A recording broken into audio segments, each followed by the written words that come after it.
Hi everyone! So for today's video, andito kami sa Emilio Aguinaldo Shrine. Dito po yan sa May Cavite po.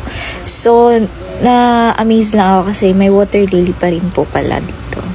So, andito kami ngayon sa loob ng bahay ni Emilio Aguinaldo at dito po ginagawa yung bowling game po nila that time po. So, nakaka-amaze. So, dati, naririnig ko lang ito sa kasaysayan natin sa school, sa history subject natin. Pero ngayon, andito na kami. At nakikita ko na talaga siya. So, ganyan ang presidente. Oo, Okay, mga gamit niya. Kasi general siya, di ba? Opo.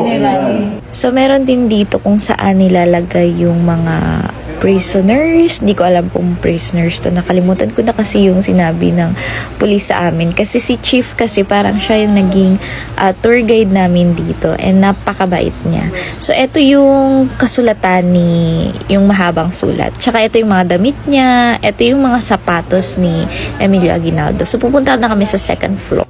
Dito naman sa second floor, ito yung mga kwarto ng mga anak niya, kwarto nila Emilio Aguinaldo, yung CR nila. Alam nyo ba na napakatagal na to pero ganun pa rin yung forma. Ang galing. Kasi, alam mo yun, parang nasa ibang year ka. Kasi nga, andito ka sa loob ng bahay ni Emilio Aguinaldo. And nakakakilabot kasi sobrang ganda pa rin ng bahay niya. Yung mga chairs, yung mga gamit, diba?